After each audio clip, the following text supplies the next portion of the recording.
આપણે જે બિલ્ડિંગમાં અત્યારે બેઠા છીએ એ મકાન શ્રી અરવિંદો નિવાસ તરીકે ઓળખાય છે. 1893થી 1906 સુધી શ્રી અરવિંદ વડોદરામાં રહ્યા હતા અને આ મકાનની અંદર 1901થી 1906 સુધી રહ્યા હતા. તે શરૂઆતના વર્ષોની અંદર ક્રાંતિકારી હતા અને ભારતની સ્વતંત્રતાને માટે એ ક્રાંતિકારી ચળવળ ચલાવવાનું ઈચ્છતા હતા. અહીંથી 1906માં એ કલકત્તા ગયા અને ત્યાં આગળ અંગ્રેજોએ એમને જેલમાં પૂરી દીધા. 1 વર્ષ સુધી એ જેલમાં રહ્યા. ત્યારે એમને જે અનુભવો થયા તેમણે એ અનુભવોએ એમનું જીવન બદલી નાખ્યું. વડોદરામાં હતા ત્યારે પણ એમને નિર્વાણનો અનુભવ થયો હતો. આ જેલની અંદર પણ એમને વાસુદેવ એટલે શ્રી કૃષ્ણ ભગવાન સર્વત્ર વ્યાપ્ત છે એવો અનુભવ થયો હતો. ત્યાર પછીથી એ પોંડિચેરી ગયા અને પોંડિચેરીમાં 1910થી 1950 સુધી એમણે નિવાસ કર્યો અને 1950માં એમણે દેશ છોડી દીધો.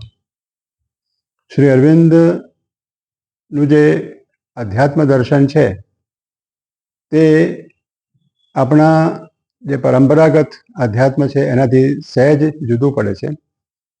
આપણું અધ્યાત્મ જે પરંપરા છે તે પરંપરાની અંદર આપણે જગતને અજ્ઞાનનું ક્ષેત્ર માનીએ છીએ, અહંકારનું ક્ષેત્ર માનીએ છીએ અને આપણે કાં તો મુક્તિ પ્રાપ્ત કરવાની છે, પરબ્રહ્મની અંદર ભળી જવાનું છે અથવા તો વૈકુંઠની અંદર 4 પ્રકારની મુક્તિ પ્રાપ્ત કરવાની છે એવું આપણું સામાન્ય અધ્યાત્મ વિશેનો ખ્યાલ છે.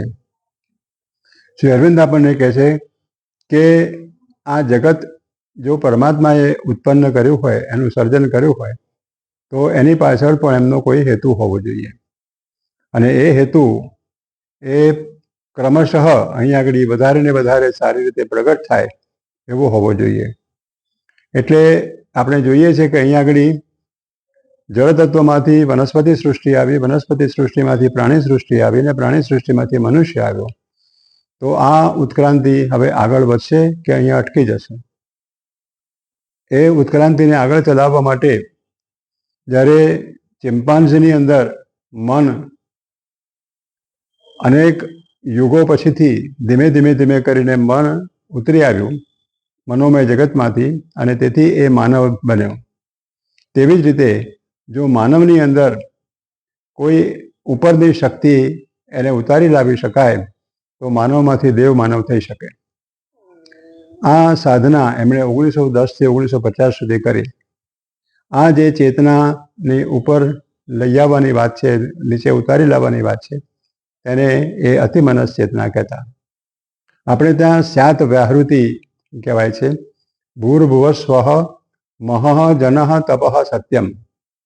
અમારી જે 3 નીચેની વ્યાહૃતિ જે આપણે ગાયત્રી મંત્ર સાથે વાપરીએ છીએ એ શરીર, પ્રાણ અને મનની ભૂમિકાઓ છે, મનના જગતો છે.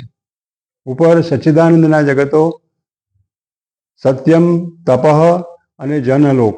આ ઉપર સચ્ચિદાનંદના 3 જગતો છે.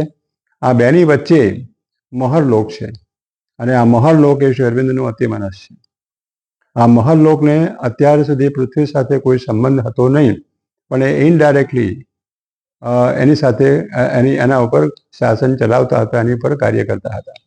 હવે જો એને અહીંયા આગળ પ્રગટ કરી શકાય, માનવની અંદર એને ઉતારી લાવી શકાય તો માનવમાંથી દેવ માનવ થવાની શક્યતાઓ ઊભી થાય. એટલે શ્રી અરવિંદે આ સાધના કરી અને મહરલોકની શક્તિ, અતિમાનસની શક્તિ એમણે પોતાના શરીરની અંદર સ્થાપવાનો પ્રયત્ન કર્યો કે જેથી આ પૃથ્વી ઉપર પ્રથમ દિવ્ય માનવ બની શકે અને એ દિવ્ય માનવ પછી ધીમે ધીમે અહીં આગળ ક્રમશઃ વિકાસ પામે અને એ અનેક માણસોની અંદર વિસ્તરે.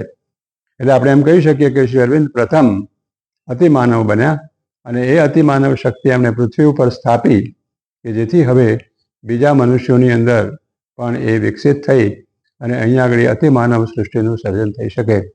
આવું મહાન કાર્ય કરનારા શ્રી અરવિંદ હતા અને એ આ મકાનની અંદર 6 વર્ષ સુધી રહ્યા હતા. ગુજરાત ગવર્મેન્ટે આ મકાન આપણને શ્રી અરવિંદના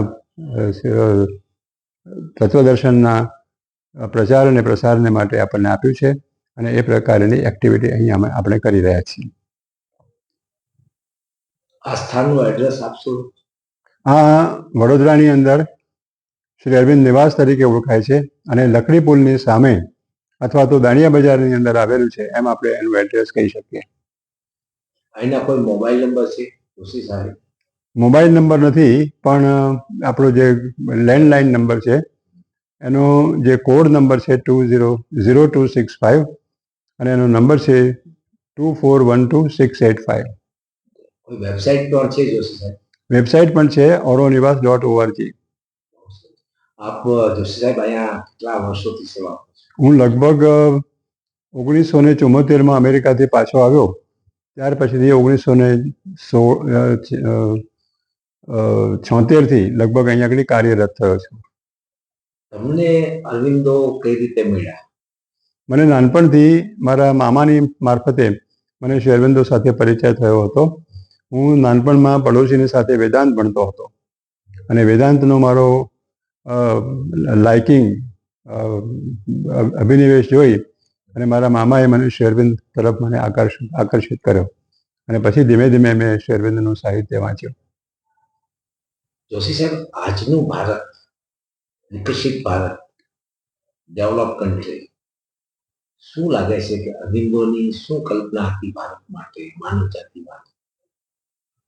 ભારત પાસે જે આધ્યાત્મિક શક્તિ છે એ એને પુરાતન કાળથી વારસામાં મળેલી છે. એ અધ્યાત્મની વિચાર, એ અધ્યાત્મનું દર્શન વિશ્વની અંદર કેવળ ભારત પાસે જ છે અત્યારે તો.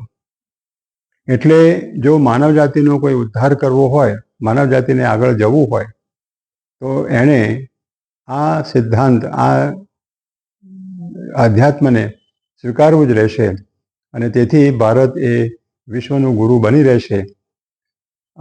સિદ્ધાંતમાં તો છે જ, પણ પ્રેક્ટિકલની અંદર, વ્યવહારની અંદર પણ આ ભારતની આધ્યાત્મિકતા માનવ જાતિની અંદર પ્રસરાવી શકાય એવી શક્યતા છે અને એ પ્રસરશે જ તો જ માનવ જાતિનો ઉદ્ધાર થઈ શકશે. એટલે ભારત એ માનવ જાતિનું એટલે વિશ્વનું ગુરુ બનવા જઈ રહ્યું છે. ભારતનો અર્થ જ એ થાય છે, બાહા એટલે પ્રકાશ, ભાસ્કર શબ્દ આપણે જાણીએ છીએ. બાહા એટલે પ્રકાશ અને એની અંદર રમમાણ એટલે પ્રભુના જ્ઞાનની અંદર, પરમાત્માના જ્ઞાનની અંદર જે રમમાણ છે તે જ ભારત દેશ કહેવાય છે. ભારતની અંદર પોંડિચેરી શ્રી અરવિંદજીનો મુખ્ય આશ્રમ, એવો બીજો કોઈ પણ સ્થાન ખરું કે જ્યાં કોઈ પણ વસ્તુ, કોઈ પણ વ્યક્તિ ત્યાં જઈ શકે અને એનું કોઈ રજીસ્ટ્રેશન કરાવવું પડે કે કોઈ પણ એવી જાણકારી આપવા વિનંતી? પોંડિચેરીની બાજુમાં જ એક ઓરોવિલ નામનું સ્થાન છે. એની અંદર માતૃ મંદિર એક સુંદર જગ્યા છે, એક એ છે. ત્યાં આગળ પણ એ આશ્રમ ની નજીકમાં 15 કિલોમીટર દૂર છે તે જગ્યા છે. પણ આશ્રમની દ્રષ્ટિએ શ્રી અરવિંદ જ્યાં સૌથી વધારે રહ્યા હોય તો એ પોંડિચેરી પછી વડોદરાની અંદર રહ્યા છે અને તે રીતે વડોદરા એ પોંડિચેરી પછીથી બીજું સ્થાન એક યાત્રાના ધામ તરીકે ઓળખી શકાય છે. કલકત્તામાં શ્રી અરવિંદનો જન્મ જ્યાં થયો હતો એ શ્રી અરવિંદો ભવન એ કલકત્તાની અંદર આવેલું છે. ગુજરાતમાં કોઈ સ્થાન ખરું ઓરોવિલજી? ગુજરાતીમાં એક ઓમપુરી કરીને એક સ્થાન છે, માતરની બાજુમાં 2 કિલોમીટર દૂર માતરથી. ત્યાં આગળ આ પ્રયોગ થઈ રહ્યો છે અને ત્યાં આગળ આખો વિચાર, દર્શન એ પ્રકારનું છે કે ત્યાં આગળ ગુજરાતમાંથી બધા માણસો આવીને રહે અને એક નગરી સ્થાપી શકાય. એને આપણે ઓમપુરી કહીએ છીએ. ખૂબ સરસ. જોશી સાહેબ, આજના ભારતના યુવાનોને જે આજે રોજગાર માટે, આધ્યાત્મિક માટે, સ્ટ્રેસ માટે ધક્કા ખાય છે અને ઘણી જાતના પરેશાન છે આજે આજનું ભારતનું યુવા ધન, એને શું સંદેશ આપશો? યુવાનોએ પોતાના અભ્યાસ અને વ્યવસાયની સાથે જે જીવનના ઊંડા પ્રશ્નો છે એના ઉપર પણ ધ્યાન કેન્દ્રિત કરવું જોઈએ અને એક થશે તો એમના જીવનની અંદર પણ એક નવો ઉઘાડ આવશે. જીવનની અંદર એ વધારે સક્ષમ રીતે કામ કરી શકશે.